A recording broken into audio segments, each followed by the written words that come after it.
Hey, everybody, let me know if you can hear me.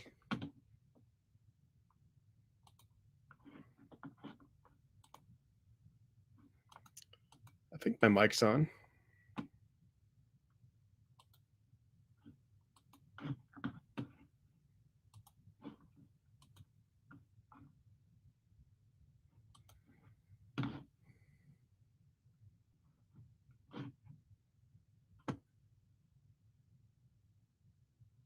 Okay. Everyone says it's loud and clear. Cool. If I can do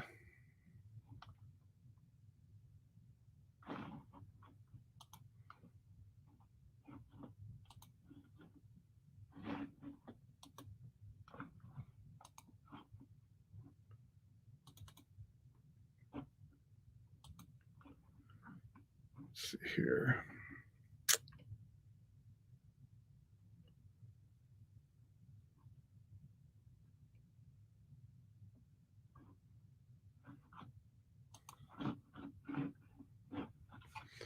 All right, we'll get started in a minute.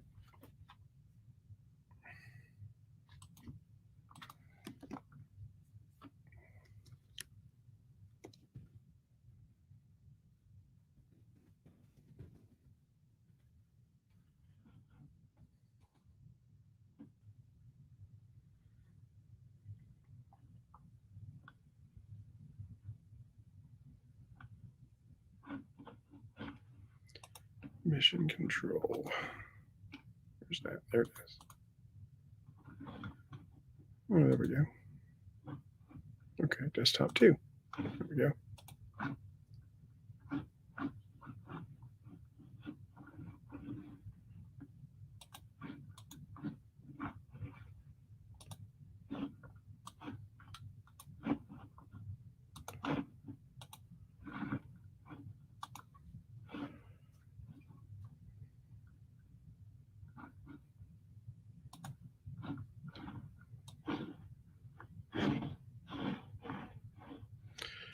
There we go. Okay.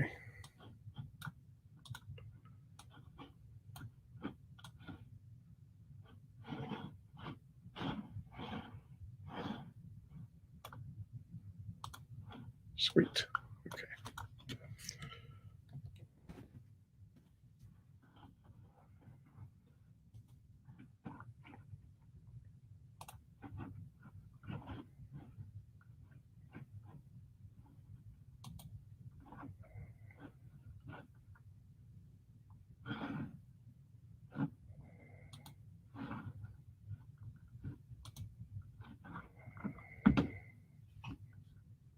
Okay.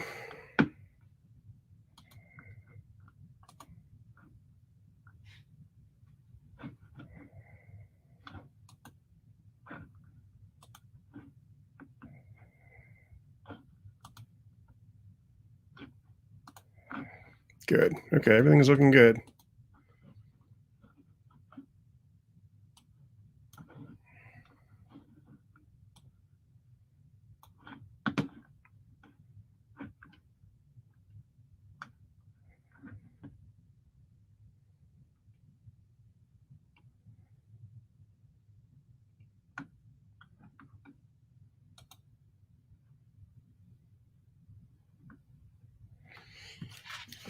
All right, we'll give it a couple more minutes and then we'll get going.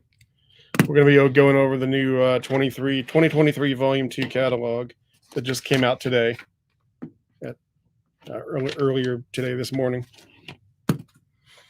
And should be fun. Hopefully it won't take too long. It's not that much stuff in the catalog, so we'll get going there. We might have a special guest later on. We'll see.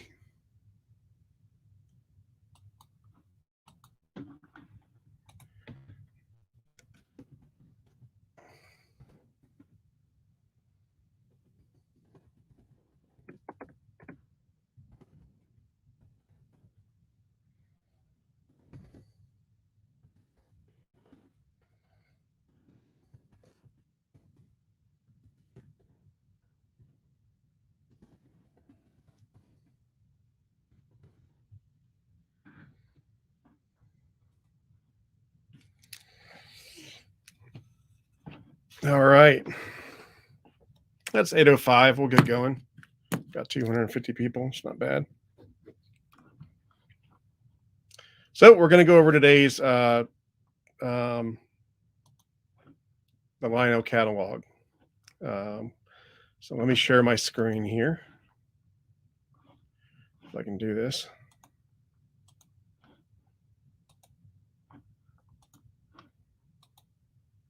There we go.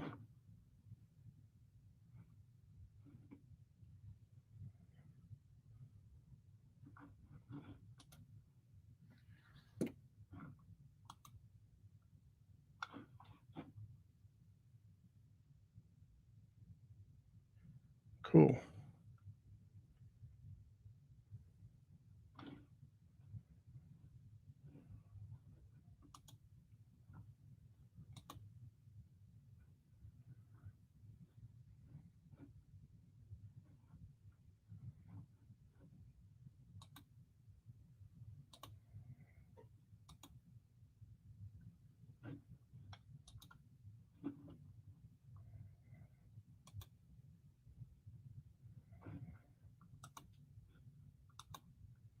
I don't want that to be. Okay.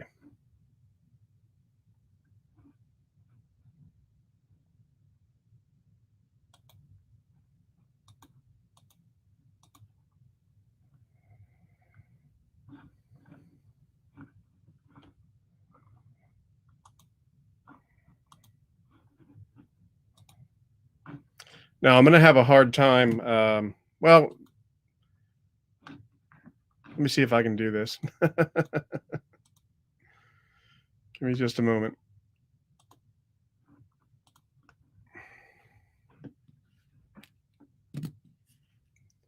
Let's see if I can get it to where I can see your comments and look at the catalog at the same time. So give me just a moment.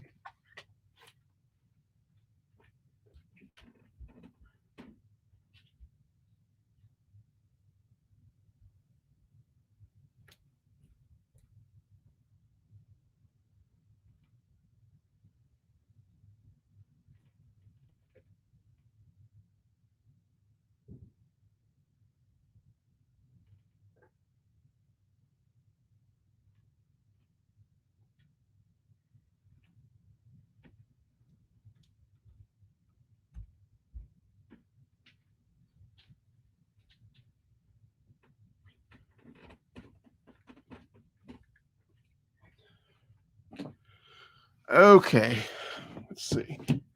Because the problem is right now I'm showing you my catalog or the catalog, and I can't see your comments.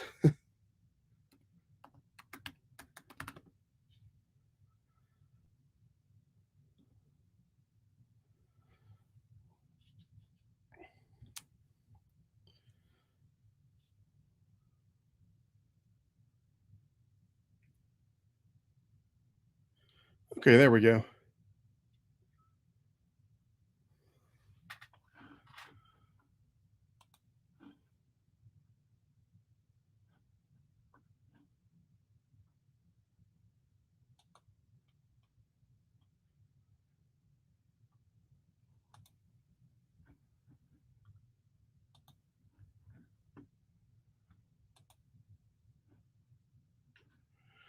Okay. Hopefully we won't get too much spam. I just got that guy. Does anybody want to volunteer to be the moderator? I forgot to ask my normal moderator to be here.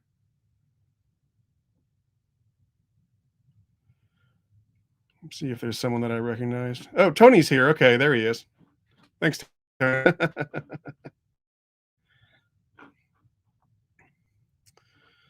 Okay, so let's get started with the catalog. And I got to look at two screens to see what you guys are messaging me. So if I don't answer your question, don't freak out. We'll have a sort of Q&A part where I will take questions, but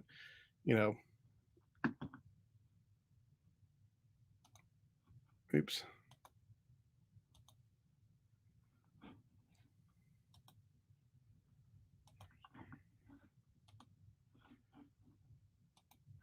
There we go. Okay.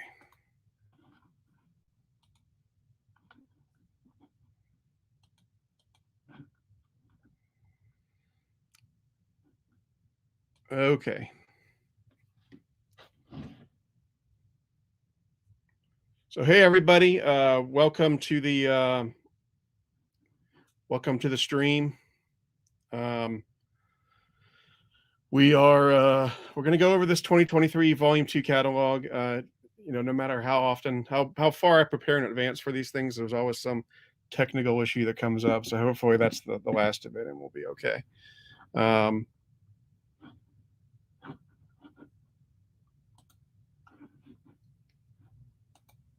Yeah, here I am again. So the new catalog came out today. It's the Volume 2 catalog, so it's not the Volume 2 catalogs are usually not as exciting as the Volume 1 catalogs. They're just sort of an addendum to the Volume 1 catalog. The Volume 1 catalog usually comes out like in December or January, something like that, and then the Volume 2 catalog usually comes out around July, this time of year. So the catalog that Lionel put out today, I went over it last night, kind of preparing for this, and I wouldn't call it super exciting, but there is some nice stuff in there, which I actually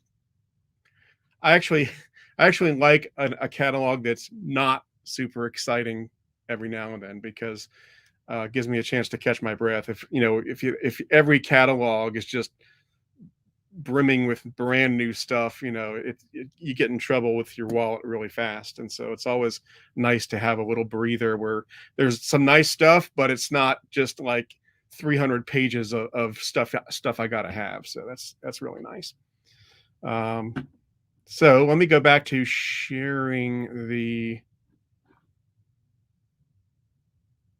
screen. If I can get it there. There we go. Okay. Thanks, Tony, for getting those spammers. I don't know why. I don't know why someone would. What kind of loser would take the time to spam a model train chat? But then again, I just don't understand that. Anyway, so here's the catalog. I will say that, as you'll see in a minute, whoever did the renderings in these catalogs didn't do the best job. Maybe they hired someone new or something, but we'll talk about that. So same intro to the catalog, all that kind of stuff. And then we've got the legacy steam. We come to the F-19 Pacifics. Really cool to see these in the catalog again. They haven't been in the catalog for a while. I can't remember the last time they were in there, but it's been a while.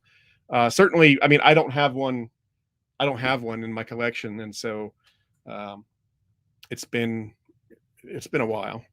The last time I can think that comes to mind is like mid 2000s, like 2007 or 2000, somewhere between 2005 and 2010. Although I could be wrong. They could have cataloged it since, but that's the last time that I can think of. I can see that catalog in my mind and see that picture they had back then. So yeah, some cool stuff here. And they've got several variations of it, as they are prone to do these days. They've got the Halloween and the Christmas versions, and George Washington. So, several versions. And by the way, I'm doing a podcast on the Matt and Matt podcast, probably in a couple of weeks, with Ryan from Lionel, most likely.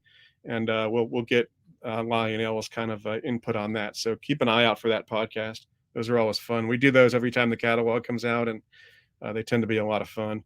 And they also give you a lot of insight into Lionel's point of view. And a lot of times the folks at Lionel will tell you something that you didn't think of, or that you're like, oh, I didn't know. I didn't know that. Especially when you're talking to Ryan over at Lionel, because he's like a railroad history guru. He knows all sorts of stuff. But anyway, so yeah, these look really nice. I will most definitely order one of these. So a lot of you guys have said, "What are you going to get from the new catalog? Are you going to get this or going to get that?" And so I'm going to tell you what I'm going to get. Now, I might whittle the list down before I actually submit it, but most likely what I tell you tonight, I'll probably order.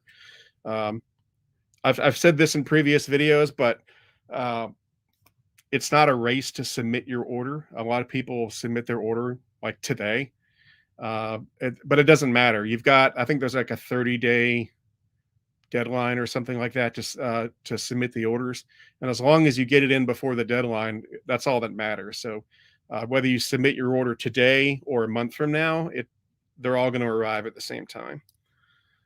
So I usually wait. I usually wait until like the last day because I'm constantly tweaking my list and stuff like that. Anyway, so I will most likely, or I will definitely order one of these, and it's probably going to be the Sportsman here, just because I like the little CNO back there on the. Let me know if you guys can see my mouse because I'm pointing at stuff. If you can see my mouse, that's all the better. But the Sportsman here, I like it because it has the CNO and the Chesapeake and Ohio, whereas some of the other ones don't have that same. And I like that tender. I don't want to get a normal tender. I've got it. I've got a lot of normal tenders. This is a special looking tender, and so uh, I will most likely order the Sportsman version. And as I'm saying this, I'm writing these model numbers down so that I can add them to my order. So I'm doing this right along with you guys. And they've got, like I said, they got several versions. They got the Christmas, they got the Halloween. One of these days, I'm gonna just order one of these Christmas or Halloween ones, but so far I haven't been able to convince myself to drop all that money on something that is only relevant on one day of the year. So, um, you know, people who can do that, that's great. But I haven't been able to convince myself to do that yet. And they got some other cool versions here. Pure Marquette, RF&P, whatever that is. I guess that's Richmond. I don't know what RF&P is off the top of my head. And they got the George Washington here. This one's really cool too. I thought about the George Washington, but I think I'll get the Sportsman. Just because I like the little eagle up front that it has. Usually my decision on what to order is based on how it looks and how cool I think it looks. So yeah. Stosh is thinking Halloween. There you go, Stosh. You can get the Halloween one. When you get it, you can bring it over here and we'll run it on the layout. Someone says they're more excited for the 2024 catalog. I am too. I mean, the 2024 volume 1 is going to be a lot bigger. Obviously, it's a volume 1, so it's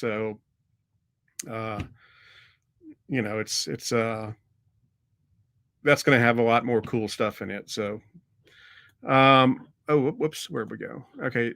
And then we got the George Washington passenger cars to go along with the George Washington. And that's probably another reason why I'm not going to order the George Washington, because I'll be sucked into ordering the passenger cars too. And I've already got a lot of passenger cars. So probably going to just order the Sportsman version. Then we've got the 2662. Let me see if I wonder if I can put my face.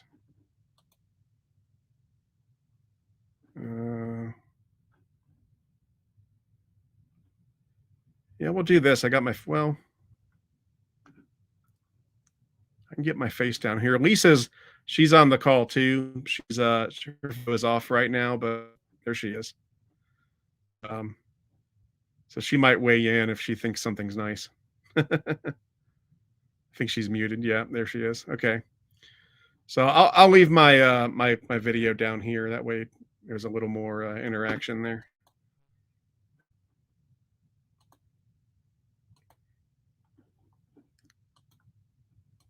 Okay.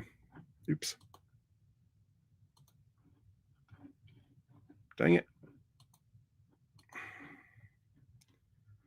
I pressed the wrong button again. Share screen. Share that. And there we go, Lionel catalog. We get the hang of this at some point. Okay, so back to the catalog. Now we got the 2662s. And I might not order one of these just because I already have several 2662s. It's not anything that I'm super, I gotta get it, So, if I do get one, I don't know. Maybe I'll pick one up after the fact or something. Now, whoever did the renderings here, man, they really these are really bad renderings. I mean, it looks like the boilers are all weathered and stuff. This one doesn't even have anything on the tender. I don't know if that's on purpose or not, but yeah. So whoever did these renderings, they're kind of half baked. I get maybe they were in a hurry, but you get the idea. Denver, Rio Grande, Nickel Plate Road, and then they got the Western Maryland one over here. If I got one, I would.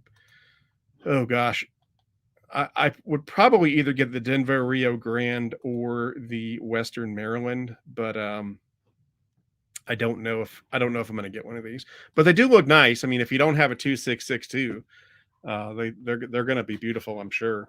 I've got several Lionel 2662s, and they're all great locomotives. So definitely worth getting if you don't have one. And I like that Western Maryland one. So we'll see. And they got some Western Maryland cars down here too. Obviously, I don't know if I'll get those either, but we'll see. We'll see. It's not on my high on the list, but we'll see how it goes. And I like getting Western Maryland because for Chris. Yeah, that's what Chris would get. I think Chris is in here. Yeah. Um,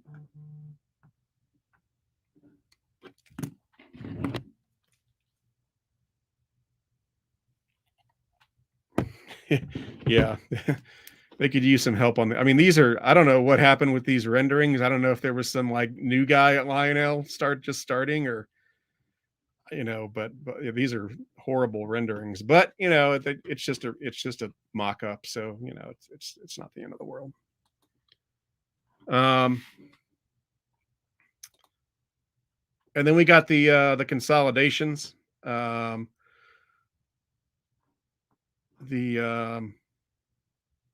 these are cool. I will get one of these.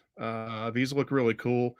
And let's see if anybody can guess which one of these might I get.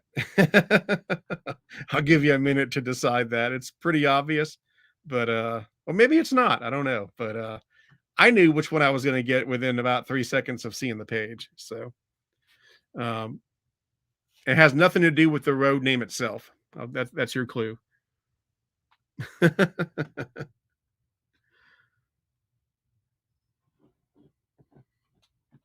So let's see here. Yeah, Colorado and Southern. Yep, they all got it.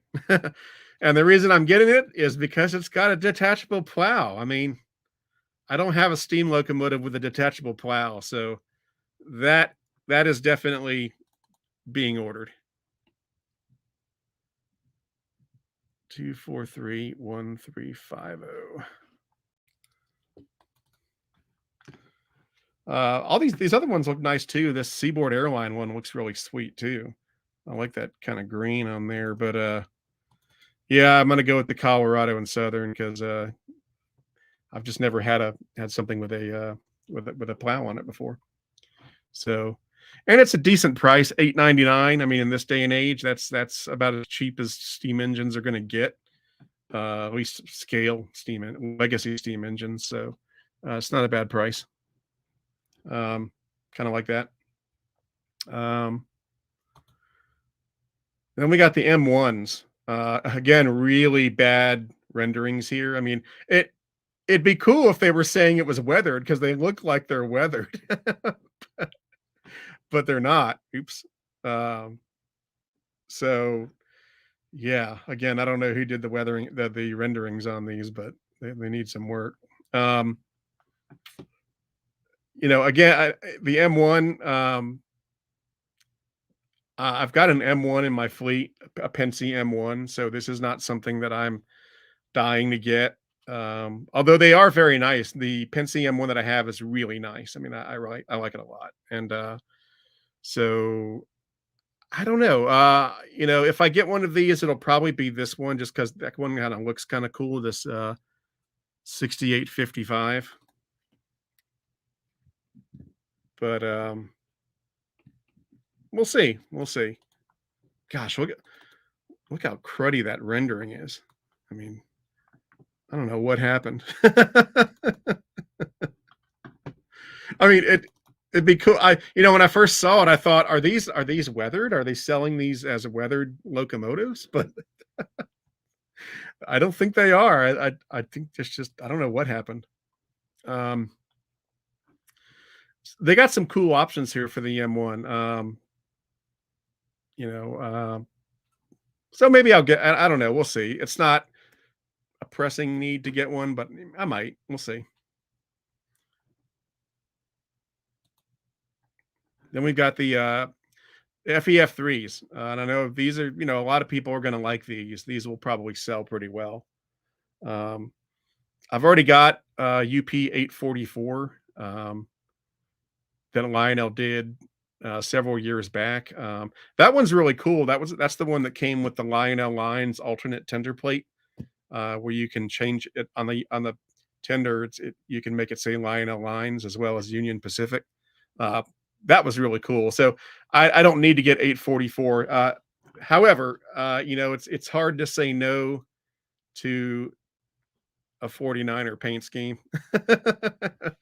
um, so I might end up getting one of these just because it's hard to say no to that paint scheme. And I know a lot of people are going to be excited about these FEF Northerns. They're great locomotives. It's always, they're going to sell well. I mean, there's a reason Lionel brought it back. Any one of these paint schemes is going to be great. So, um, and it's nice because if you already have 844 like I do, you've got other options in that. Like I said, that 49er paint scheme is pretty darn cool. Or what do they call it? The Challenger scheme. So we'll see. Um, the Greyhound's pretty cool too. I don't know. I'll write that one down too. I'll put it in the maybe pile.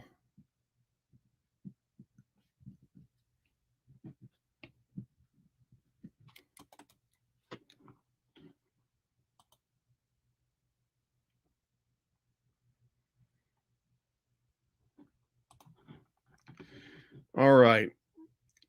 1799.99. I guess that's about average for a steam locomotive these days.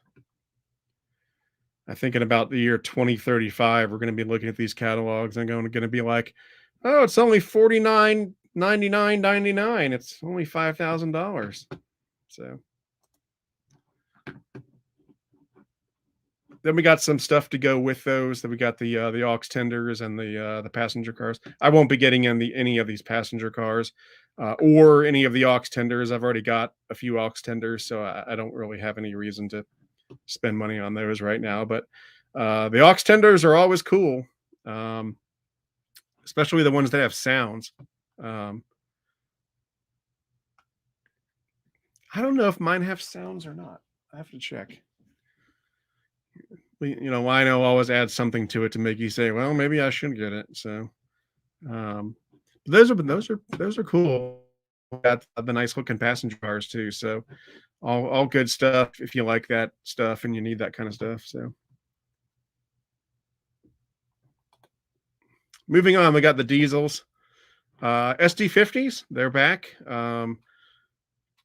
Always nice to see the SD50. I don't have I think I might have one SD50. It's not very well represented in my collection, so I will probably order one of these. Now, which road name I get? I like the chassis, obviously. Conrail is kind of cool. The Conway with the ribbon on there is kind of cool. So I mean, they all have their charm. So I got to decide which one I want to get. But yeah, I will definitely be getting one of these SD50s. It says new tooling. I wonder if that is XMTH tooling. I know MTH had an SD50. Maybe someone wants to comment on that. I think that might be XMTH. Usually these days when it says all new product and new tooling, that means it's XMTH. I'll see what someone says. But yeah, it looks like that might be XMTH. But yeah, these all look great. I'll definitely order one. And they're doing a super base as well. So I might get a powered unit and then a super base. That Mopac one is really cool in the UP paint scheme. That one's, I mean, they're all really cool. The fast freight service thing, Reading and Northern, that thing's cool. So yeah, this is going to be a hard choice. Um,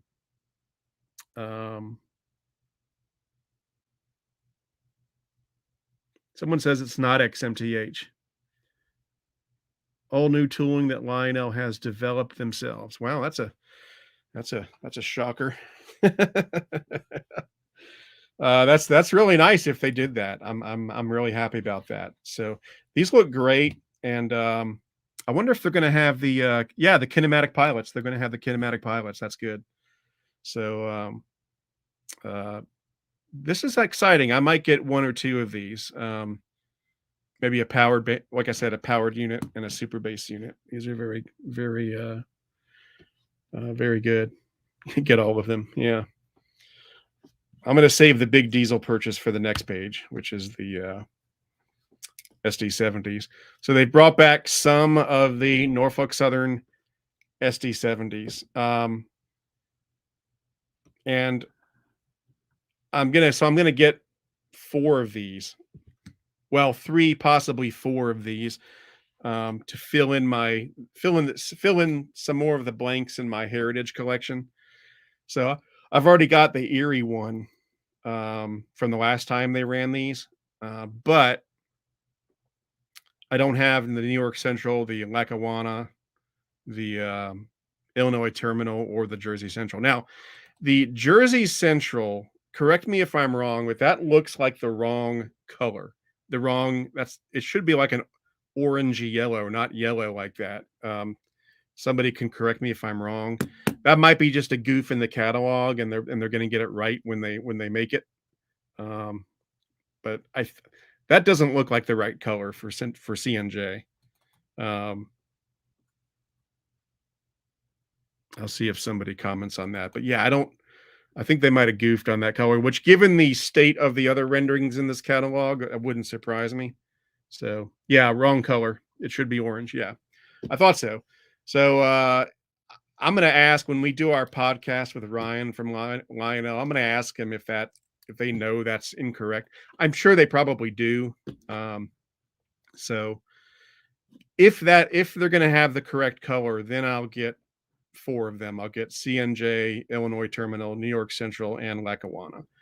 And that will fill in a good part of my heritage fleet. I think I can't remember how many I have. I think 7 or so. So we'll see. UP1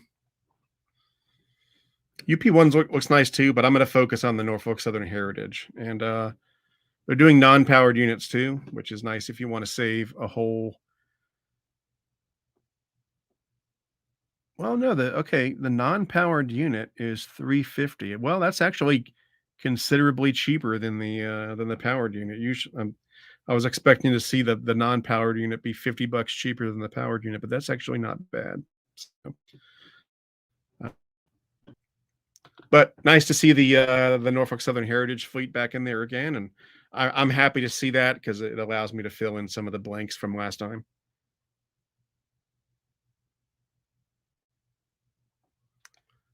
OG Productions. I don't like modern stuff. And then we got the GP30, all new product. These look really nice too. I will most likely get one of these. Probably the Wisconsin Central.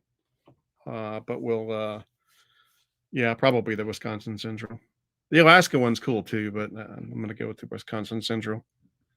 243-3161. 243-3162. GP30. But all these look great. The Conrail looks really cool. I kind of like that. Kind of a doing a patch job on something. Is that what would they have patched on that? Is that a Redding or something? I don't know. Got 2 Conrails. Look at that. They're going crazy with the Conrail. So yeah, these are really nice, and $599.99. It's I guess in this day and age that's not a bad price. So yeah. Um,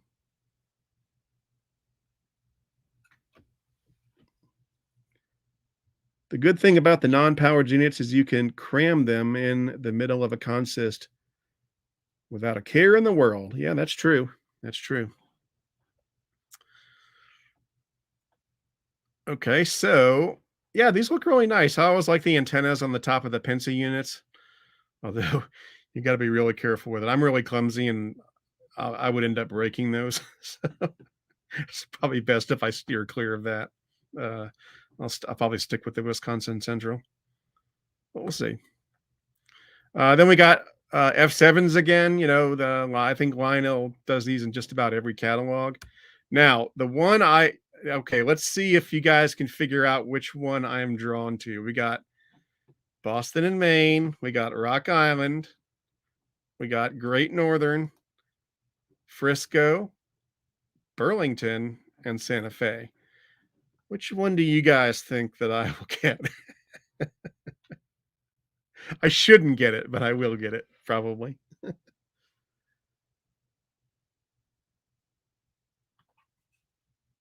Let's see if anybody. Frisco. Well, that's a good guess. I have a cat named Frisco, so that is a really good guess. And I'm not saying no to the Frisco, but the blue bonnet. I'm definitely gonna get the blue bonnet just because I have the Menards blue bonnet, and so that'll be a fun comparison. So I can't say no to Santa Fe bonnet F7 F units. It's hard for me to say no to them. So, um, although these all look great, but yeah, the blue bonnet and maybe in second place is Frisco. So we'll see. Got some nice paint schemes though. We got the Boston and Maine. The Rock Island looks great. I like how the Rock Island ones are different colors. And we got the Great Northern, and then we got the passenger cars with the Great Northern. Um,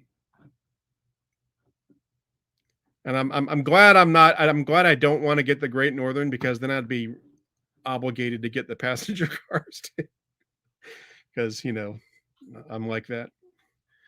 Um, I like B&M, Randy Jacobs. They all look good. I mean, they all look great. That B&M, that blue looks really cool.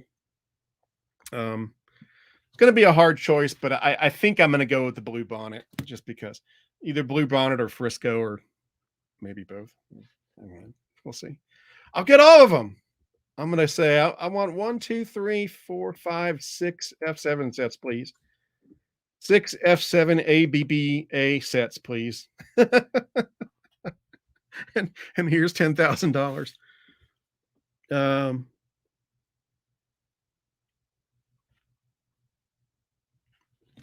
Then we got the ALCO S2s. It says all new products. Didn't they do the S2 a few years ago, or was that the S1? Fixed pilots. That's really nice to see. I don't know if this is an XMTH or not, but probably not. But these look nice. I will probably get the NASA one, because I kind of have a sub collection of NASA stuff. So I'll most likely order that NASA version there. 2, 4, 3. See, they're using too many threes these days. 2, 4, 3, 3, 3, 4, 0. Is that 3 threes? Jeez.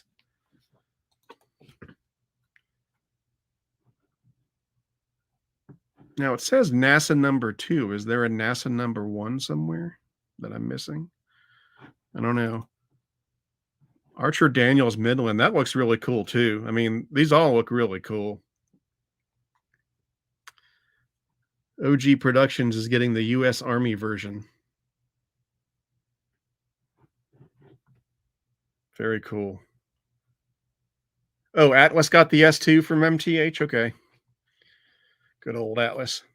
I don't know if you guys have been paying attention, but Atlas has been putting out some just stellar stuff lately. I mean, they're running on all 6 cylinders. I mean, they are cranking out.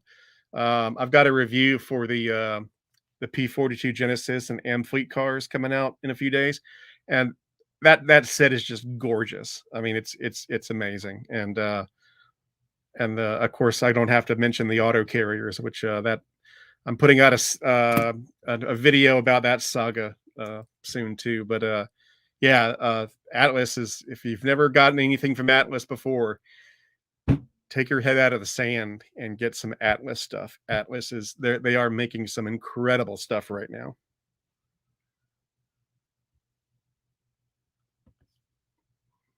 And they're really nice people too.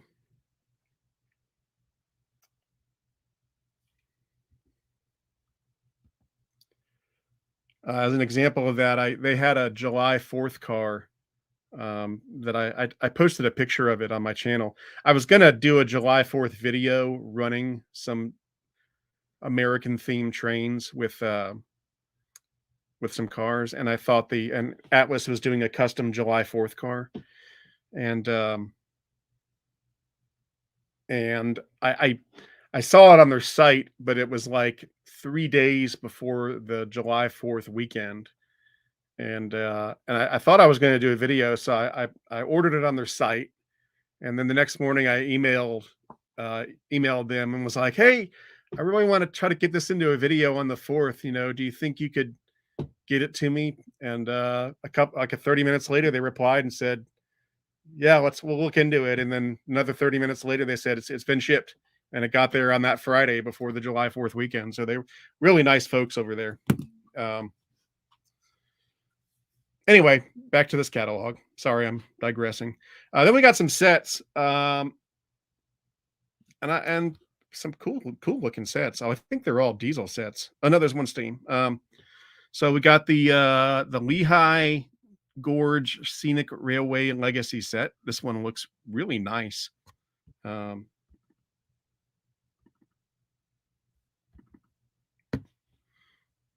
that's tempting. I don't know if I'll order it, but it's very tempting, and it's not a bad. It's 11.99.99. All things considered in this day and age, that's not a terrible price. So um, yeah, I kind of like that. I like the blue and everything. It looks really cool. Um,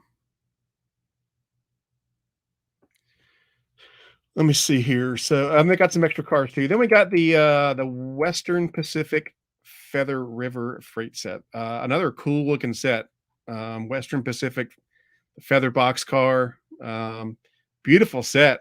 Again, very tempting. If I wasn't going to order the blue bonnet, I would probably consider ordering this set. Very cool looking set. Um, and then we got an M1 Middle Division Manifest Legacy set. With a cool M1. And I saw this and I thought, well, maybe if I do order one of the M1s, I'll order the set. Since I already haven't. The M1 that I have, I think it came with a coal hauler. It was like the coal hauler set that Lionel made years ago. So if I don't order one in M1s, maybe I'll get the set, and that way I'll get some cool stuff. Although I've got several Pensy cabooses. I really don't need any more Pensy cabooses, but we'll see. Beautiful looking set though. Crap rendering of the locomotive, but it's a good set. Yeah, I don't know what happened with the steam render. The diesel renderings look fine, but whoever was in charge of the steam renderings, I don't know if they were hung over or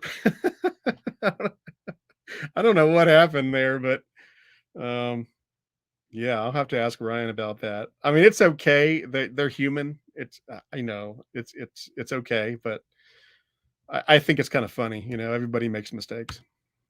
Then we got these. This is pretty cool. We got the American Orient Express. Now, when I first heard about this, um, I hadn't seen the catalog yet, but I heard about them. And at first, I was excited, and I thought, well, did Lionel maybe buy the Orient Express passenger cars from MTH?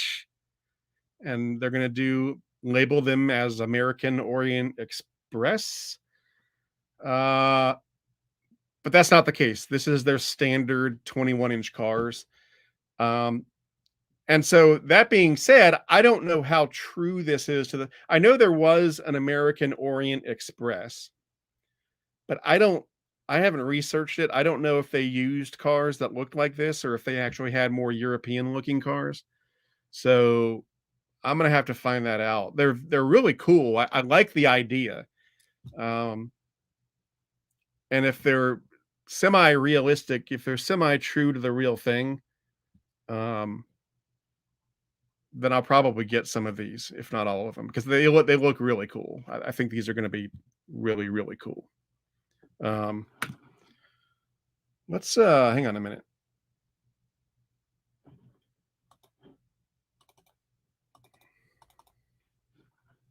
Oh, go back. Okay, there we go. Let's do a little research here.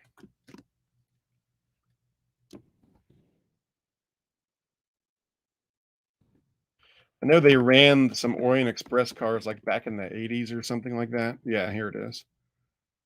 American Orient Express train. Um, discontinued in 2008. But do they have any pictures of it? That's the question.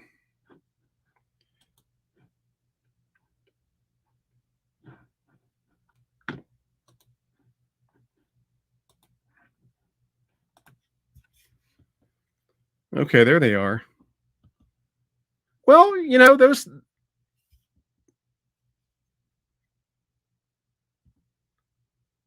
I mean, those don't look like the European ones. So, okay, there we go. All right. I mean, yeah, I think they're going to be okay. Um, full screen.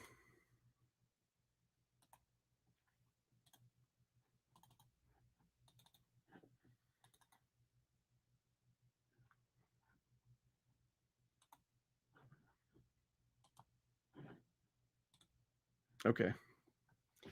Um, why is this not going full screen?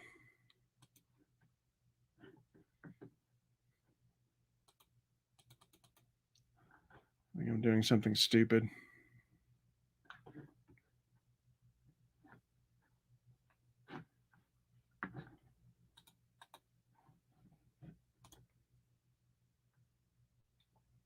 Okay, I guess you guys can see it full screen. I don't see it that way on mine, so I guess it's okay. So yeah, these look really cool, and now that I've done a little, rudimentary homework, and I know that they're going to look like the real things. Um, I think I'm going to get these. I might get all of them because that's really cool. This is something cool. So very excited about this. Probably one of the most exciting things in the catalog for me, to be honest. Um, I mean, this is going to look so cool. You run it behind, like what was that picture we saw where they were running it behind the Genesis? Was it like that?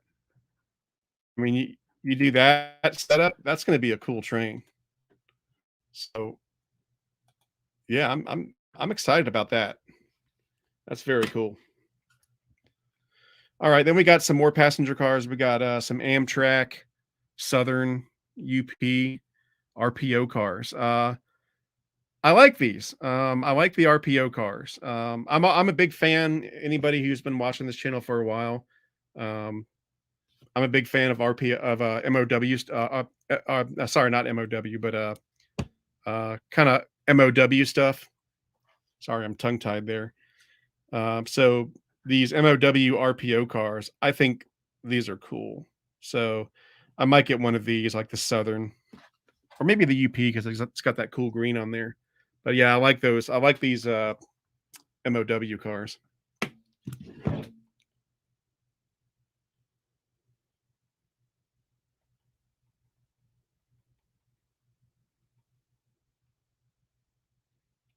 Um, then we've got the oh gosh, I'm excited about these too, the training cars. Um, very cool. Um, I think I gotta go. I mean, I gotta go with the one with flames on it. That's just too cool. So that is a definite one that I will definitely be ordering this one. That one's super cool. They all look good, but man, a car with flames on it, I can't. That's just too cool. How much is that? 429. I guess it has sounds and everything. Uh, detailed interiors with figures, opening doors, classroom dialogue when stopped. Okay, so yeah, um, I think these are going to look really good, and I can't say no to flames on a car. That a fire prevention car. That's so cool. Then we got some gondolas. I probably won't be getting any of these, but I'm sure they're going to be nice. Area 51, if you're into the aliens thing. Got some graffiti going on. So nice gondola cars. Maybe I'll get one. I don't know. We'll see. I can never say a firm no. It's always hard to say a firm no, but usually it's either kind of like, well, probably not. So um and a lot of these, like, I have to decide, do I want to pre-order it? Because, pre-ordering it means I definitely want it and I'm definitely going to get it. Or sometimes I'll say, well, maybe after the fact, if I'm over at Legacy Station and they happen to have some of these gondolas sitting there, I might grab one. But it's not a pressing, it's not urgent or anything like that. Um, again, with the weird renderings, that the car's all like crooked on the track. I don't know what that is. We got some double sheathed boxcars, standard kind of freight stuff. Patriot Sounds PS1 boxcars. Now, this is interesting. The latest series of patriotic boxcars puts a different spirit on the rhythm of the rails. As these cars travel along, you'll hear the familiar clickety clack, uh, but in time to well known military marches. In addition to the cars themed with our Union Pacific poster art train, we're also offering them boxed on the large 19 blah blah blah blah. Sounds play automatically in motion and work with any O gauge control system. So yeah, that's kind of cool. You know what? This is the separate sale version of that World War II art box car that's in the big boy superset. I saw someone asking earlier if I ordered the superset, and I did. I did order the superset. But this is kind of the separate sale version of that car.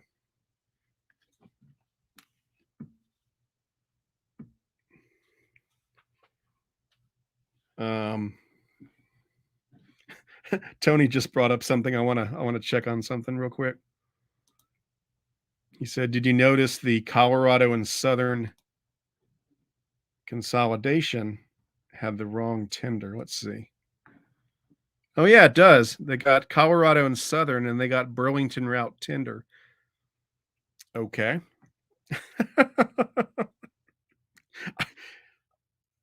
Is that? I don't know if that's supposed to be there or not.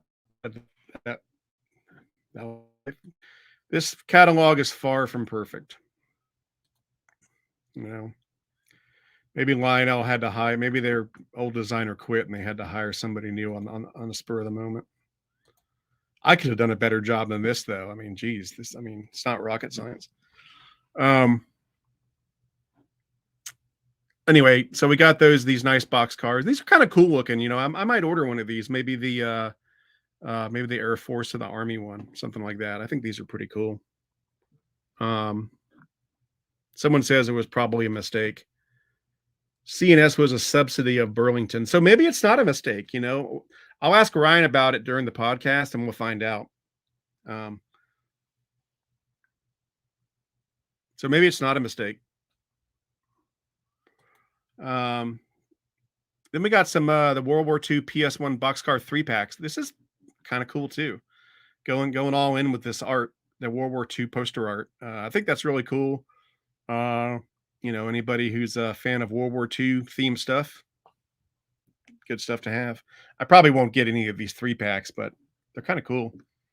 Then we got some hoppers. I probably won't order any of these. I've got plenty of hoppers, but they look nice. We got the wood-sided hoppers. Then we've got some PS2 covered hoppers, and they're actually doing 3-packs, which I like. And I might order some of these. I might get the maybe the Family Lines 3-pack there with the little CSX patch on there. I kind of like these, so I might order one of these 3-packs. If I do, it'll probably be either this one, the Family Lines, or the grain 3-pack, the co-op 3-pack. But yeah, these look nice. I mean, and they got 2 of these co-op 3-packs, so these look nice. I like these. Then we got the single sheath boxcar and the double door boxcars. Now these are really cheap. So okay, let me see here. $84 a piece. These are $70 a piece and $80 a piece. So these are going to be those I think they're still scale, but they're not the most detailed things in the world, but they are budget friendly. So, you know, they're okay. I've got a couple of these that they made in previous years, and they're not bad. I'm not sure if they're quite full O scale, but they look nice. And the minimum curve is 031. So, and they're affordable. I mean, this is kind of, in my opinion, you know, I can't answer for Lionel, but in my opinion, this stuff here is Lionel trying their best to compete with Menards. You know, they're trying to give you something that is affordable. And you know, $80 for Lionel, that's for Lionel, that's a pretty low price. Then we got some John Deere stuff. I won't be ordering any of this, not for me. Maybe I'll get it for Lisa's dad or something.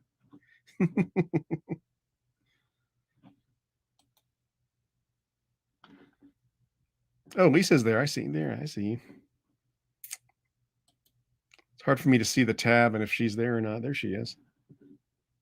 What do you think of these, Lisa?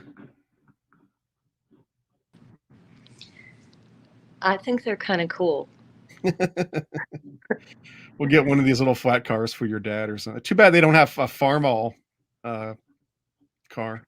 Yeah. Anyway, and then we go the traditional with the Lion Chief stuff. And I gotta say, there's not very many Lion Chief Plus 2.0 offerings. They've got the Burks, the GP7s, and I think that's it. Yeah, then they go right to a set. So pretty slim offering, but again, it's a volume 2 catalog, so it's not that big of a deal. These look nice. I mean, the GP7 looks nice. I like this Rock Island one and the CNJ one. So they look nice. You know, but there's kind of slim pickings in the Lion Chief realm in this catalog. But you know, it is what it is. Got a Lion Chief set, and then we got, you know, all this stuff, Looney Tunes, a lot of Looney Tunes stuff. Got the car, American history. Got some post-war cars. I did order the Weather Defense 2-pack, the weather balloon. That was so clever of Lionel to do that. Right when that whole balloon thing happened, they announced this, and I ordered one. So I'm excited about. I ordered it directly from Lionel, so I'm excited when that'll be exciting when that comes. That was because of that whole balloon gate thing, that Chinese balloon thing. Um, and then we got these are cool. I did order one of these. This was in the last catalog. I ordered one of the Mickey Mouse hand cars, the commemorative Mickey Mouse hand car, because of its getting an original Mickey Mouse hand car from the pre-war era in good condition is extremely expensive, and you don't want to run it. Certainly, you probably want to just keep it on a shelf and worship it. So I thought it'd be cool to get one of the reproductions, and so I'm excited about that. In the 1930s, like many other companies, Lionel was suffering from the damaging effects of the Great Depression. Oh yeah, so this is the story of, if you don't know, most people know this, but if you don't know the story of the Lionel Mickey Mouse hand car, here it is. 30s, like many other companies, Lionel was suffering from the damaging effects of the Great Depression. But in 1934, a mutual love of trains brought two titans of innovation and imagination together, Joshua Lionel Cowan and Walter Elias Disney.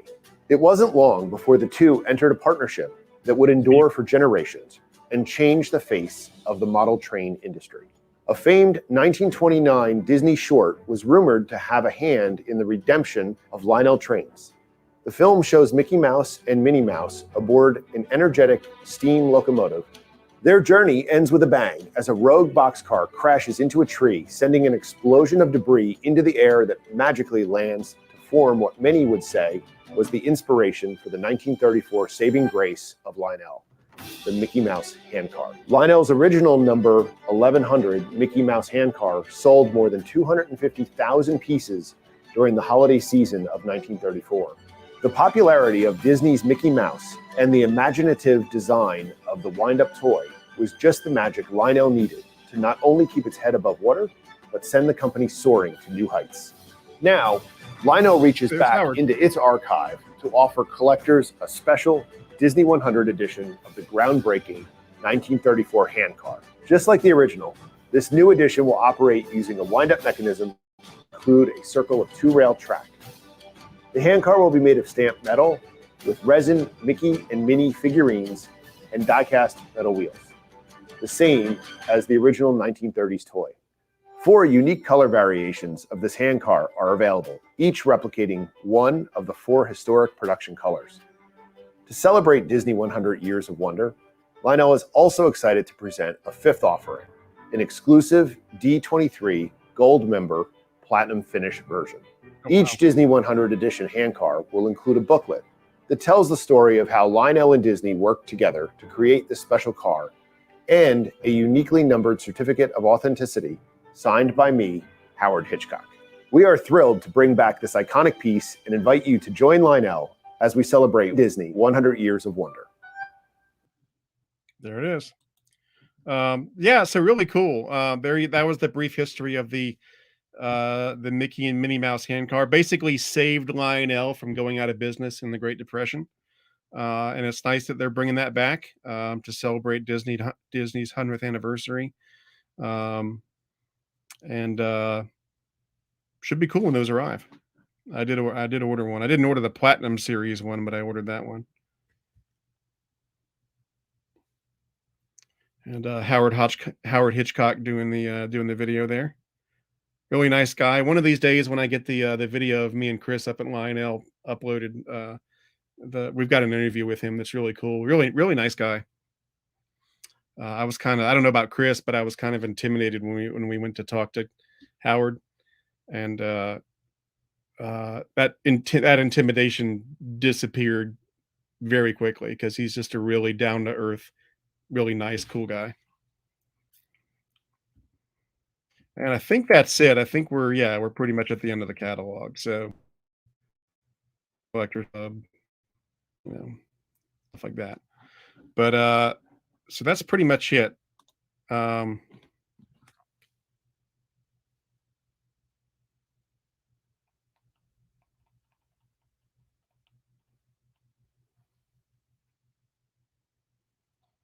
So yeah, I like that.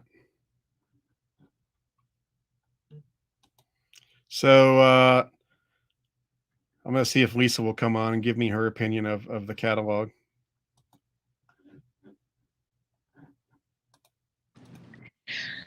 All Did you right. see? Well, Did you see I thought, anything? Did you see anything that you liked? um, I did. I'll tell you, my personal train budget is nowhere near your budget, Eric. So that being said, I think the one thing that I thought was really cool, which might not be anything new, probably not. Um, I want to maybe get one or two of those box cars. They're really reasonably priced, but the reason why I would want to get them is to attempt weathering them. Like I saw this one phenomenal artist at York who is, well, you and I bought a couple of his cars, Oh yeah, and I'm fascinated by that. So yeah, that cool. that would be what I want to get. Oh, okay. But again, my budget is also not anywhere near yours. So That's probably a good thing. Cool. Well, there you have it, folks. There's the new catalog. Let me get back to my oh,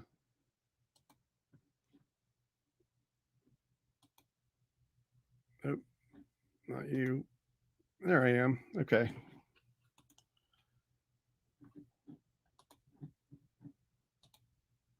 Okay.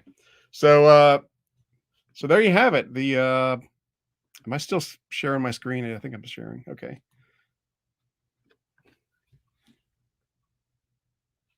Okay. So now I'm going to go we'll do a little Q&A and discuss stuff. Boy, the questions are pouring in here, or maybe I'm getting caught up. Here we go. Yeah.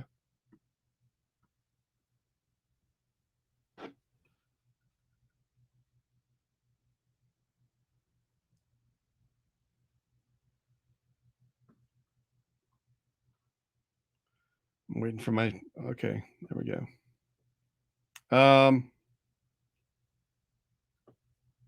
Okay, cool. So I'm going to scroll and see if there's any, um, someone says, when is the base 3 coming? Supposedly it's, I heard it was coming this summer. In my opinion, the longer it takes for base 3 to come, the better I'll feel about it. Um, because I don't want them to rush it. I would rather them take their time and get it right than rush it and have it full of bugs. Uh, so I'm not in a hurry for base 3. I want them to get it right. I'm sure now, being Lionel, I'm sure there's probably going to be a bug or two in it, but I'd like it to be as good as possible. So um, so I'm not in a hurry.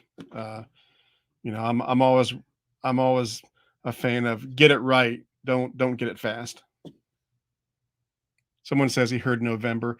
That would make sense. I mean, originally I heard this summer, but we're in the middle of the summer now, so it's probably going to be November, December. I'm excited about it. It's going to be cool.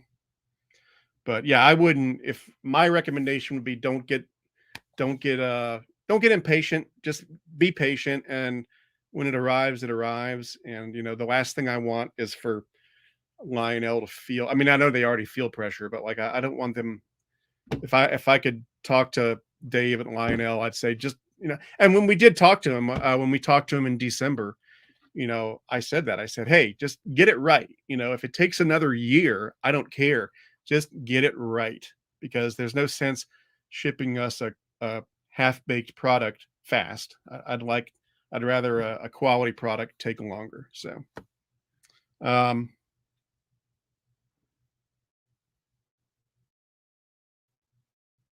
you heard of them making another remote for the base 3? I know they're gonna keep making the Cab 1L. They're not gonna make the legacy remote anymore. It's gonna be all smartphone based. They will make the Cab 1L remote, which is sort of an abbreviated remote. But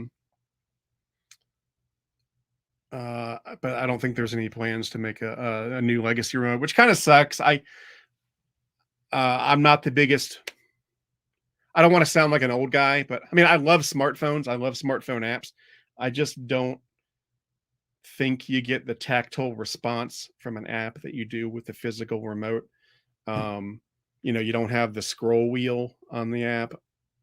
So you miss something, you lose something with the app. And also the bad thing about an app, I was actually talking about this with Lisa over the weekend, different topic slightly, but when you have your stuff based on apps, the problem with that is that if the app stops being updated or becomes obsolete, then your product basically becomes a paperweight.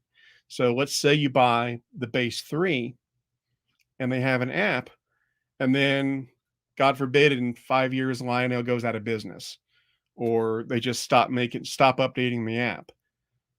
All of a sudden your base 3 is basically a paperweight and there's nothing you can do about it. So, and that's not just Lionel, that's the problem with a lot of the app based stuff we get these days. You'll get appliances that have no buttons on them, and you have to use an app to run them, and which is great until the app no longer works. So if it was me, I would probably, what I'm going to do is with my base 3, I'm going to take one of my old iPhones and just use that as a dedicated base 3 remote and just never update it and just keep it, or if there's an update I'll get it, but basically keep that so that I always have a dedicated remote for the base 3. I've got as Lisa saw, I've got a big box of old iPhones and stuff, so I'll just use one of those for a dedicated base 3 remote.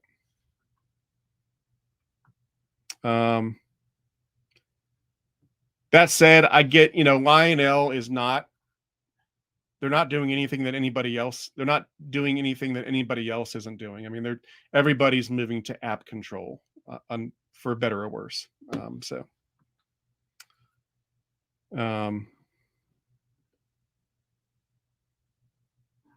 see here. Someone asked when the Eric Strain's NW2 switcher was going to be delivered. It should be, I think it's November is when it's no, October. The NW2 is supposed to be here in October. The caboose is probably going to ship at the same time as the big boy superset, because it's the same caboose that is being used in the superset, and that is scheduled for November/December. So I would imagine we'll probably have the NW2 sometime in October, just like last year when we got the ES44s. And then we'll probably get the cabooses probably in sometime in November or December, which is probably good for me, because if they all came in at once, I think my arms would fall off having to unbox and autograph 175 items in one day. So so it's probably good that if they don't come in at the same time. But for each of those, I'm gonna be autographing them and putting a little Eric Strain sticker on the box, just like I did with the ES44s, and they'll be numbered as well. Someone says, will you make a Eric Strain's SD40-2? Maybe one day, but I don't think that'll be the next thing we make. I think the next thing we make will probably be, I don't know. Personally, I would like to do some passenger cars to make a AWRX excursion train. The problem is the order minimums for those are really high. I think you have to sell 200 passenger cars for a custom order. I don't know if there's 200 people out there willing to buy one of them, but we'll see. I would love to do a small steam locomotive. I'd love to do like an 060T, or maybe the consolidation or something like that. That would be really cool. Yeah. Yeah, it's funny. People are saying, yeah, I don't like the app control. Nobody really likes it. And yet that's the way the world is going. We're being stuck with this app control for everything. And especially for the trains, you can't beat that scroll wheel on the legacy remote, or on the MTH remote that has a scroll wheel too. I mean, like, there's something to that tactile experience. I can hold my legacy remote in one hand and not even be looking at the remote, just have it in my hand, be watching the trains, and I can feel the remote. I can blow the whistle, I can adjust the speed, I can sound the bell, all without looking at the remote, because there's that tactile feel. And you don't have that with the app. And that's a loss. And other industries have that same problem. The automobile industry has kind of started to sort of come full circle, because they started initially they wanted to make everything on touch screens in your car, like Tesla does, where they have everything. I mean, I think with a Tesla, you've got there's like 2 physical buttons in the whole car. Everything else is on the touch screen, and people have the people have realized and provided feedback to the automakers that, we like to it's good to have things you can feel without having to take your eyes off the road. And so now you're seeing kind of a hybrid approach, where a lot of the nicer cars have a touch screen, but then they'll have physical buttons for they'll have a volume knob, or they'll have some physical buttons for often used items like seat heaters and the climate control. So because people have realized you can't just put everything in the car on a touch screen, because I mean it's ridiculous on some of those cars. If you watch those reviews that Doug DeMuro does, I mean, some of the bad ones, to turn on the seat heater, you've got to navigate down through like 3 menus on the stupid touch screen just to activate the seat heater. I mean, it's ridiculous. So so it's not just Lionel that is in that conflict. It's the whole world, where you're having to find the balance between touch screens and physical buttons. And one of the reasons I got my when I was looking for an electric car, I looked at the Tesla Model Y, and then I looked at the Mustang Mach-E, and one of the reasons I got the Mach-E was because it wasn't the main reason, but a big helpful factor was that when I got on the Mach-E, it has a giant touchscreen, but it has a physical volume knob. And so you can just reach down and touch it. And it's not even a real volume knob. It's like epoxied on the screen. It just tells the screen that you're adjusting the volume, but it feels like a volume knob.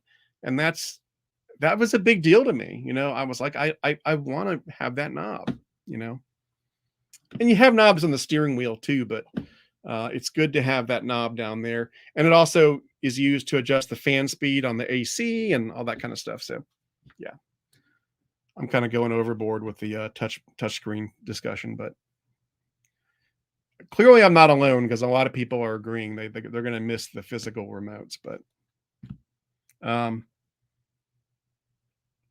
so let's see if there's any other questions here. Let's see here.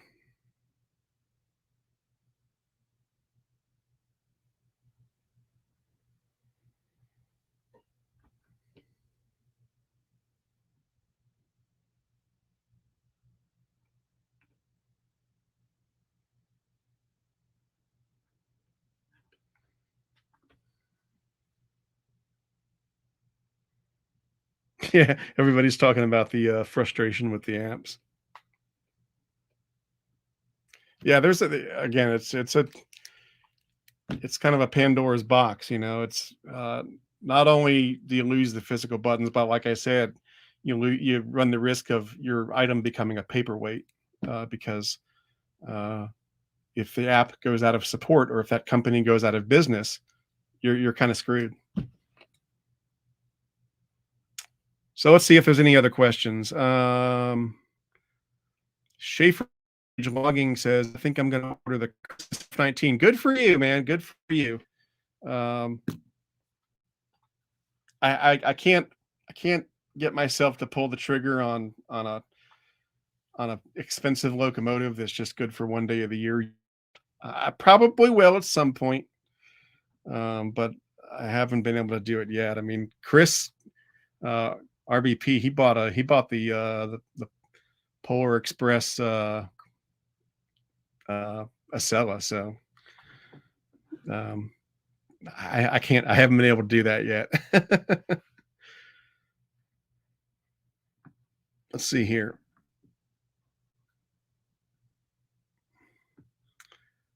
So if anybody has any questions, ask them.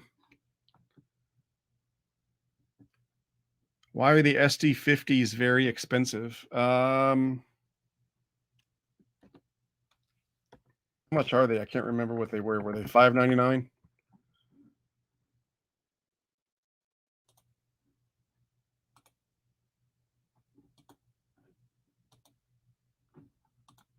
I got to bring up the catalog again. SD50s. $649.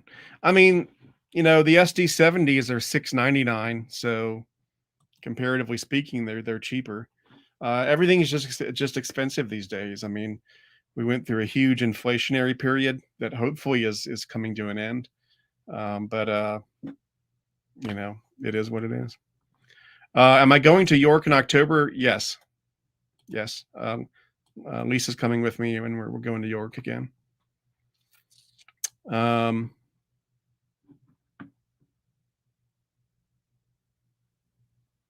Sid from Sid Strange did a movie accurate version of the Polar Express. Yeah, that doesn't surprise me. He's pretty good. Are you going to be doing any Eric's Trains freight cars? Yeah, we'll probably do a boxcar at some point. That might be the next thing we do is a boxcar. So, do I have any Marx engines? No, I don't have any Marx stuff. I have a Marx transformer. Do you think about videos on classic Lionel stuff? Yes, I do, and actually, that is a work in progress. So, that's all I'll say about that. But yes, the answer to that is yes. Is the red emergency light on the current 844 removable? Oh, let's see. Hang on a minute. Where's old 844? There it is.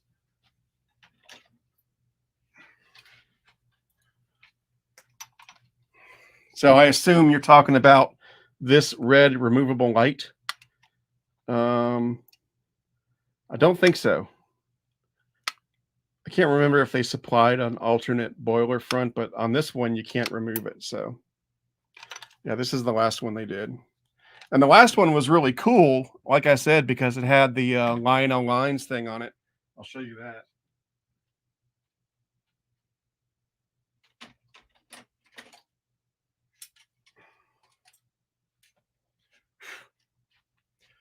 See, the last one, I fall on the floor.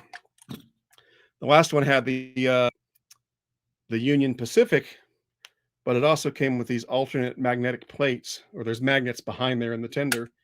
And if you so desired, if I can get it on there, you could put a Lionel lines plate on there. Really cool. I don't think they're doing that for the new one. At least I didn't see anything saying that. So, but that was really cool the last time they did that.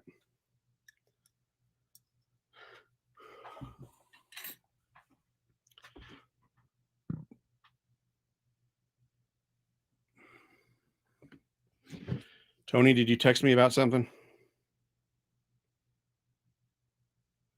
Oh, Tom and I are wondering your thoughts on the lack of brass hybrids lately. Well, they just did a brass hybrid in the in 2022. They did a brass hybrid.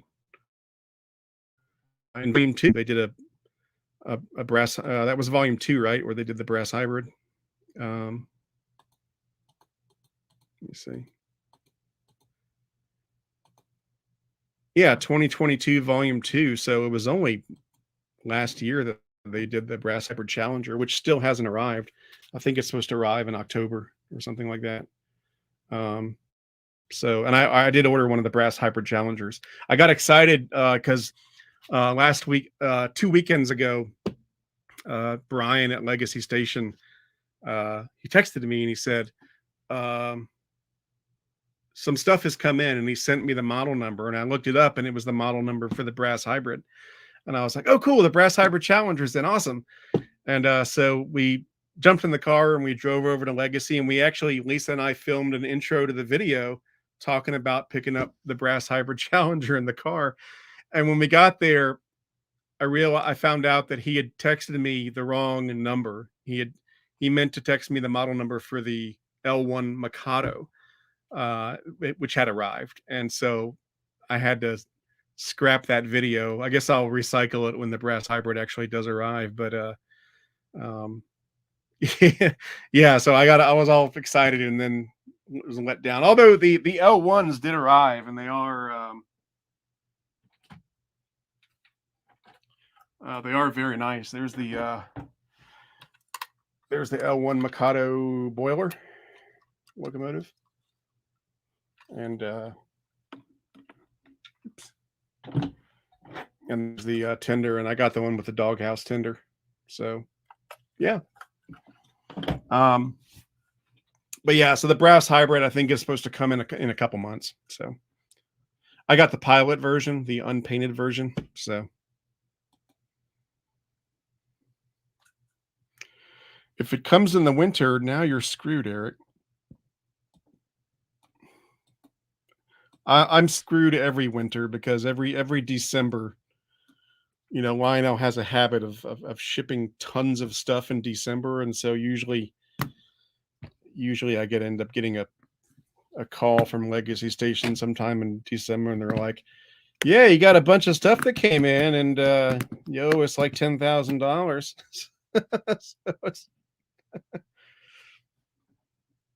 The doodle bugs keep getting delayed. Yeah.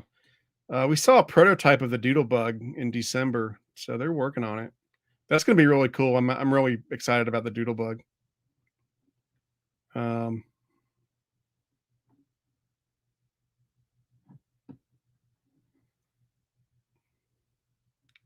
Hunter Shelby says, "Did you order the C&O Greenbrier?" Yeah, I did. I ordered the one that's streamlined, the little orange and silver one. So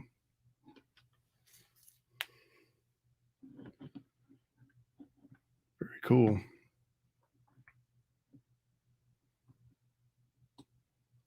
Is Lionel doing HO locomotives again? They put out an HO locomotive HO catalog this year. Honestly, they keep doing the same locomotive. It's like a Berkshire, I think, or Northern, something like that. But they keep on using the same locomotive. I think I think that's the only HO steam locomotive they've got right now. Leo Go says, "I probably missed this, but are there any developments on the layout?" I just uploaded a huge layout tour video about a month ago. So watch that. It's on my channel. That'll tell you everything that's happening on the layout. In between that video and now, not much has happened. A little bit, but not much.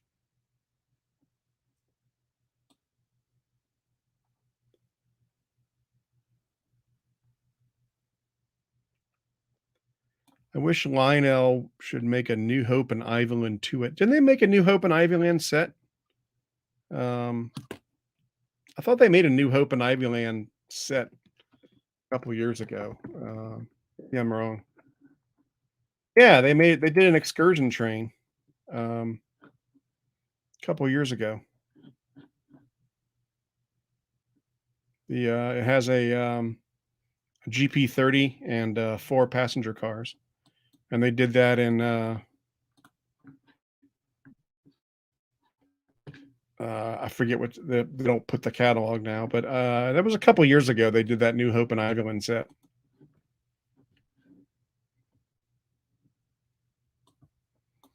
Someone says, "I heard the 90 models had a smoking issue and had to send everything back in China." Maybe they did.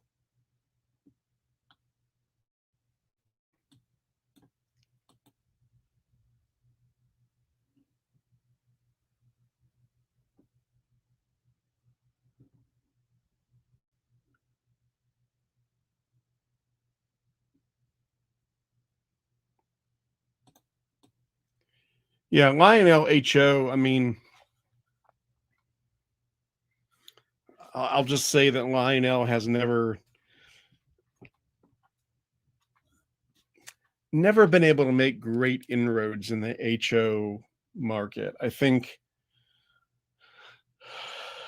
I think I think there's a couple of reasons for that. I think number one, they're just not that good at it because that's not their main focus. Um, I mean, they've made some decent HO stuff. Don't get me wrong, but I don't think they're. I get the feeling that their stuff is not the best HO stuff out there by any means. And also, it's the Lionel name. You know, in the HO community, Lionel I think is kind of probably a joke. Um, you know, when people in the HO community think of Lionel, they probably think toys, toy trains, and so it doesn't have the clout, you know, that someone like you know, Atlas or Bachman or you know, any of those other brands, Athearn, you know, any of those other brands have. It's kind of like it probably just doesn't have a lot of respect in the HO world. Because, you know, HO people are, you know, I mean, Lionel is a company that, let's face it, ever since their inception in 1900, they've never been super religious, fanatical about making sure that every detail on a model is correct. That's just Lionel. It's more about fun than being 100% prototypical. I mean, there's 3 rails on the track, for God's sake.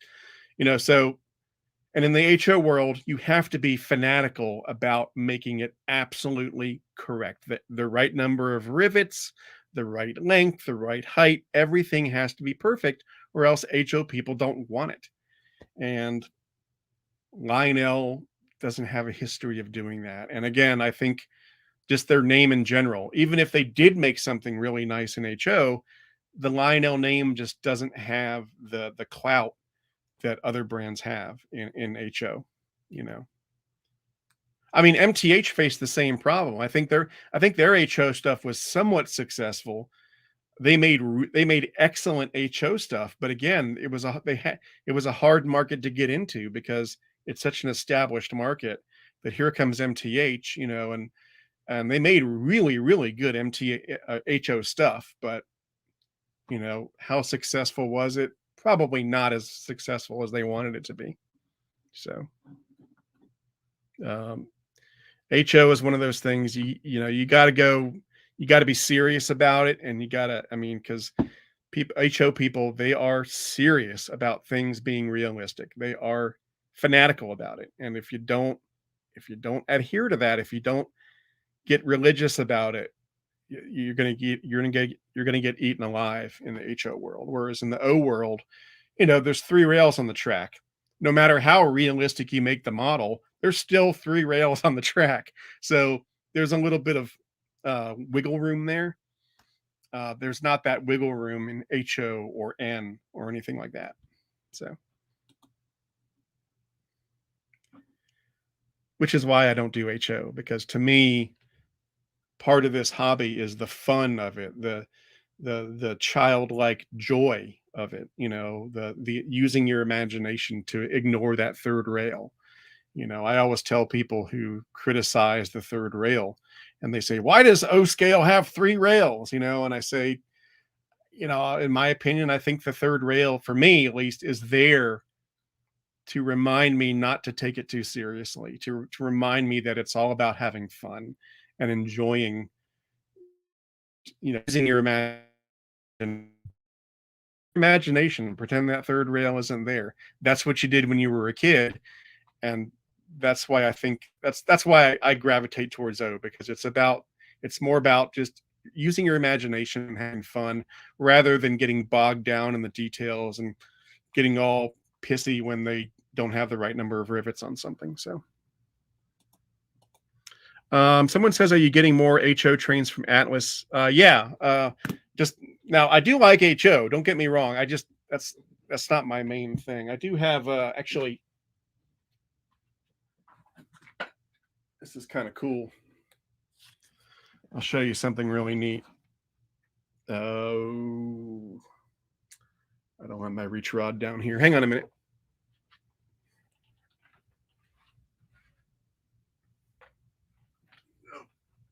Hopefully I won't die doing this.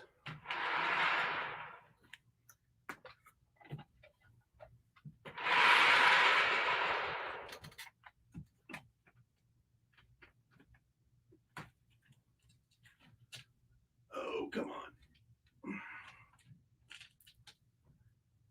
Gotcha. Okay.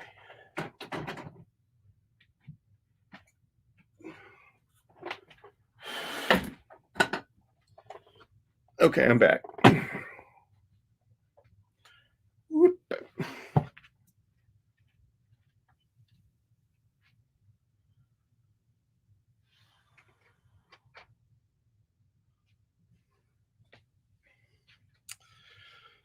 I've actually got a pretty decent collection of HO stuff now. The problem is I was mistakenly getting the Atlas Silver series rather than the gold, and the silver does not have sound. So now I need to go back and get the Tsunami boards or whatever it is and put sound in my HO stuff.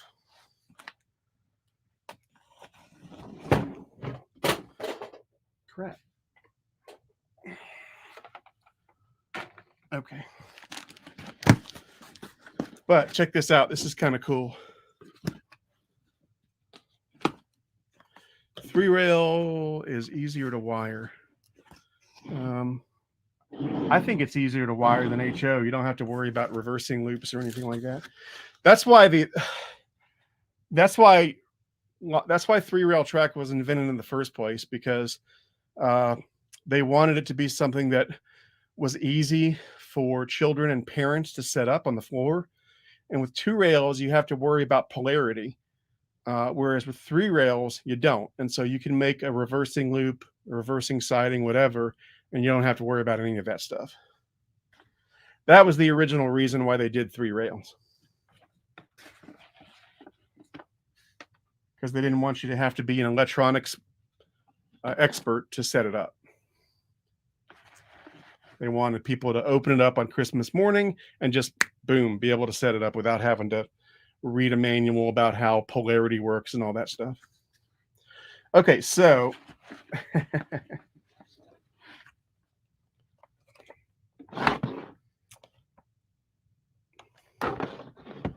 this is kind of a cool little triad here.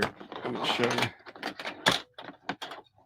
you. Get these out of the box. These are from Atlas.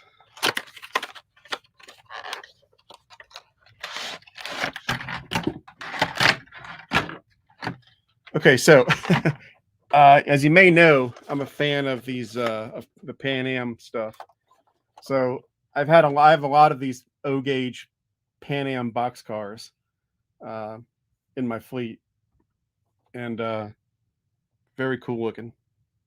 Well, now they're represented on all scales here because I have an Atlas HO version.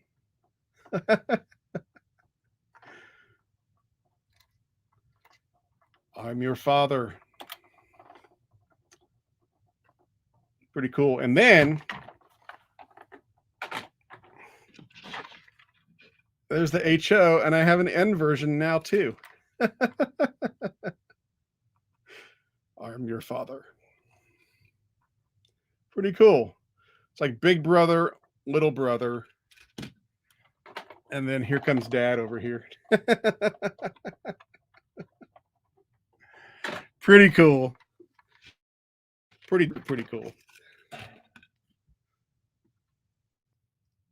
And then I've also got a new Atlas HO locomotive.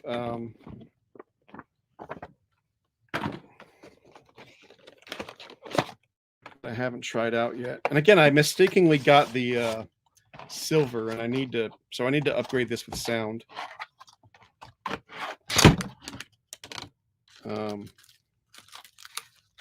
But there's the it's a Canadian CP Rail, Canadian Pacific. Oh, is this an SD 40, GP40. Pretty cool. Really sharp looking. I just wish it had sound, so I'm going to have to upgrade the sound. And I've never done an HO soundboard upgrade installation. So at some point I'm going to do that. And when I do that, the video is going to be called Idiot Installs Sound on an HO Locomotive, because I'm sure I'm going to not do it in the most correct way. I'm sure the HO people will be coming down on me and saying that's not the way you do it, but I've got an HO pal who's gonna kind of help me along with it. So yeah, at some point I'm gonna upgrade that with sound, and then I'll make some videos with it. But so yeah, getting the HO stuff going. I've got a loop of HO track in my garage, so one of these days. And that concludes the HO section of this video. My friend, he has a YouTube channel too. It's JWLL 2000, or what is it? JLW 2000, whatever it is. He told me to get the Tsunami board. He said that's a good soundboard, so that's what I'm going to get.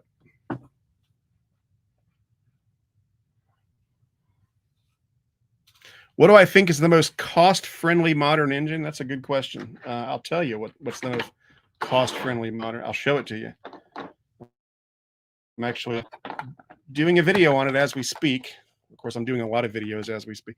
I posted a thing on YouTube the other day, or a couple weeks ago, of a screenshot from my video editing software, and I've got there's currently, I think I've got 23 videos that are in production, like in various stages of completion, that are actually being filmed. 23 of those, and then I've got another, I think, 40 videos that are planned, but I haven't started filming them yet.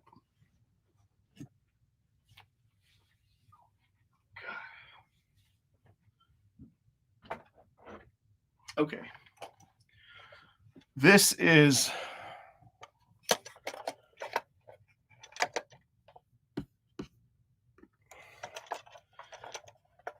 a new locomotive that I got not too long ago. It's a Southern Pacific Baldwin AS616 diesel.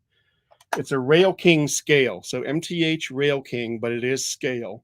But because it's Rail King, it doesn't have the most super fine detailing or anything. Doesn't have a smoke unit, I don't think. No, it does have a smoke unit, my bad. Has a smoke unit, has fan-driven smoke. Decent lighting and decent detailing, but it's not over the top like you would have on a Premier line model. But this model right here, scale, sound, smoke, Proto Sound 3, was under $400. I believe it was $370 at Legacy Station. I think it was $370. It was under $400, and I want to say it was $370. So that's the answer to your question. This is the most cost-friendly modern locomotive.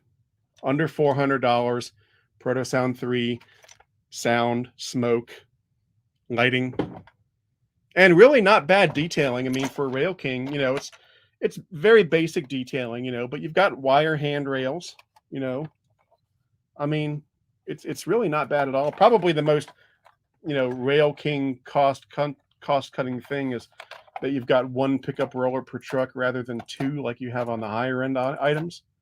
But still, I mean, I've ran this around the layout. It runs great.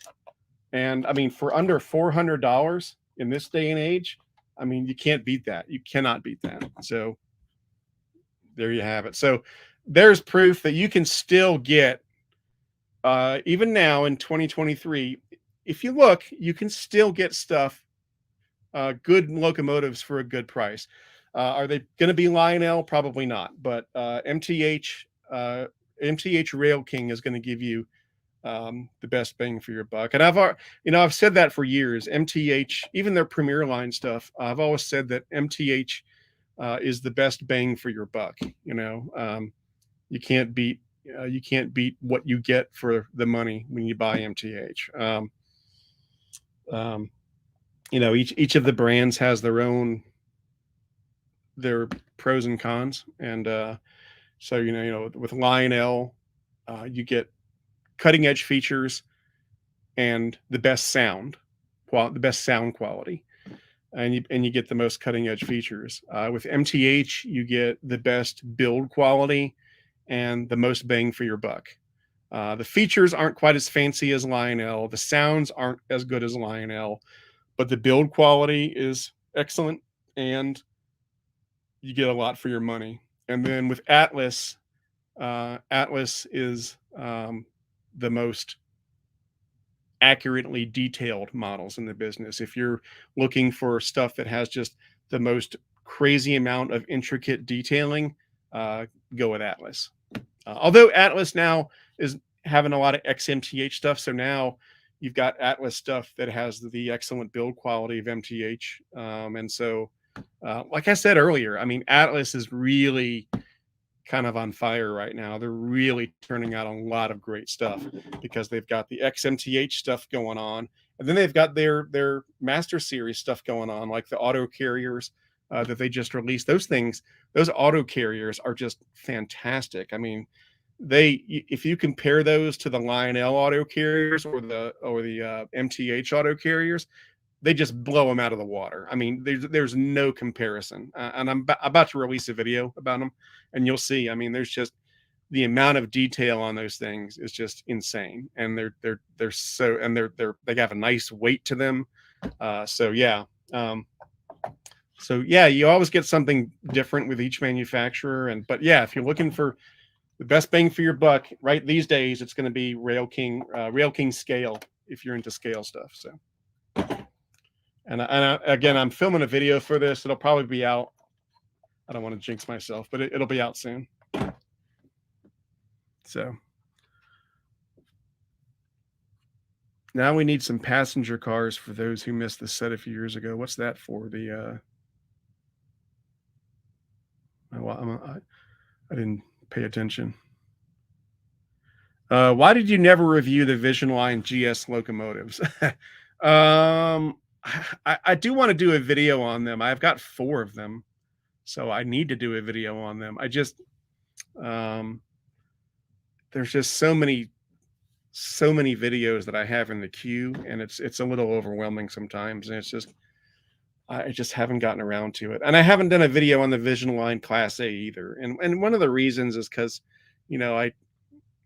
anytime a Vision Line engine comes out, it's like there's on the YouTube community, there's like this race to be the first one to put a video out. And I don't want to do that. I'd rather take my time and make a good video rather than racing and just saying I'm there first, so I will make a video on it. I'd like to do it this year when we get closer to the holiday season. But I do have 4 of them, and they're really beautiful. So yeah, at some point I will do that. And I got to finish my video I started the video for the Class A, but I haven't finished it. And again, it's because there's just so many videos that I have. I mean, like I said, I've got 23 that I'm actively filming right now, and another 40 that are planned. And in those 40, the Class A is in there, the GS series is in there, and stuff like that. And one of the reasons another reason why I didn't do the GS series was because I had 4 of them, and so kind of at one point I was like, I wonder if I could get, because I had the GS4, the GS6, and the GS2, or is the GS1? I can't remember. But at one point I was like, I wonder if I could get all of them. If I could get the GS3, the GS5, and the GS6. I don't think that's going to happen, but so yeah, at some point I'll do that video.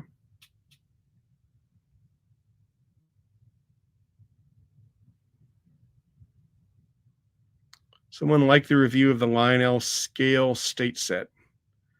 Well, that's good. I'm glad someone liked that. Usually when I do a review on anything that is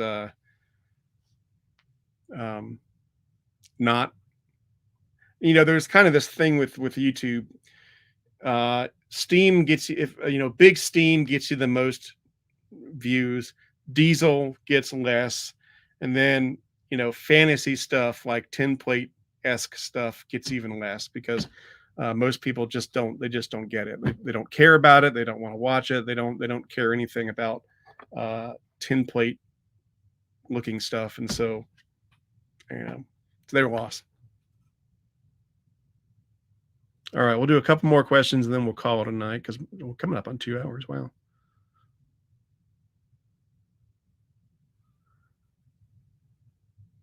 Oh, there we go. What is your favorite O-scale locomotive out of your collection?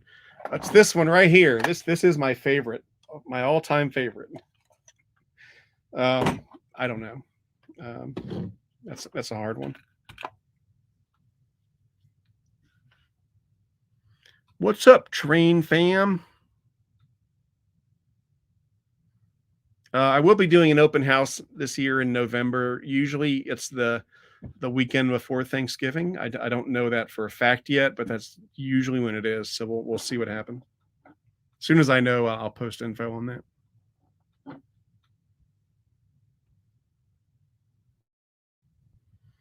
What do I think about the George Washington locomotive in the new catalog? Well, when we were looking at the catalog earlier, let's see here.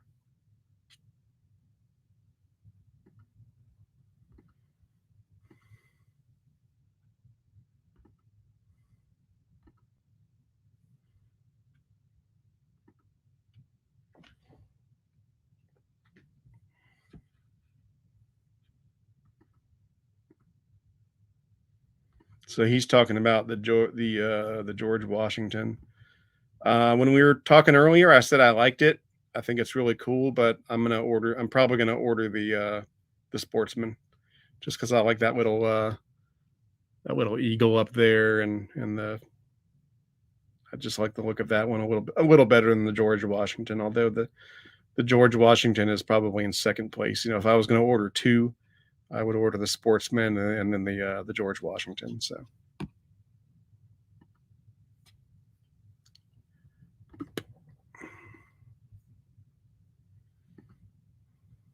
So anyway, let me see if there's any last minute questions, and then we'll call it a day.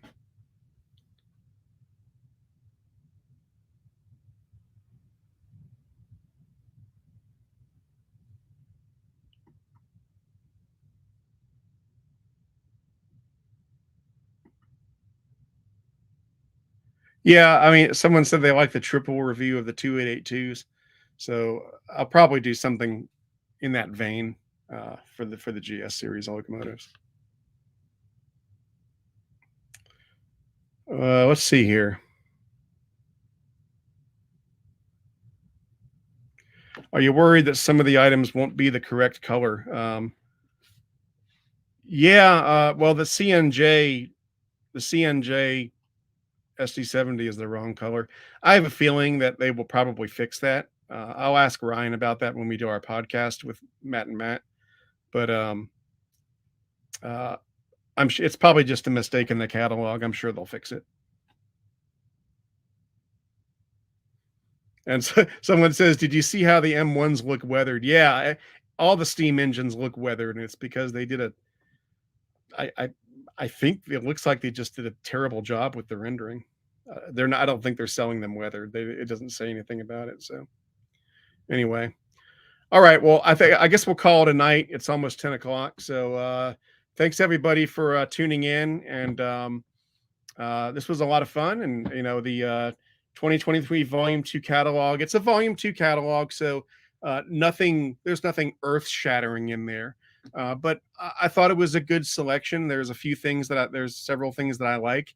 The things that stand out for me thinking about it now are the F19, the consolidation, the SD50s and SD70s, and then also the Orient Express passenger cars. So some good stuff in there for sure. And I think it's pretty average for a Volume 2 catalog. A Volume 2 catalog is never going to be, usually not going to be as exciting and crazy good as the volume 1 catalog, but for a volume 2 catalog, I think it was okay. And there's some good stuff in there. So I'm going to start narrowing down my list of stuff to order. And then when I finally get the order finalized, I'll post that on my YouTube, on my community board, on my YouTube channel, for what I ordered. Or I might do a video selling what I ordered, but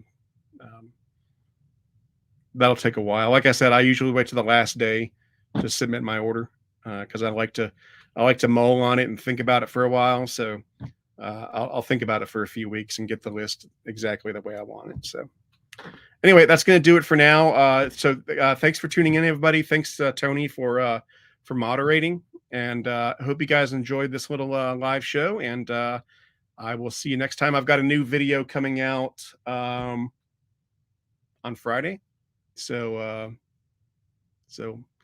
keep an eye out for that. And I'll see you guys later. Have a good night and a good rest of your week.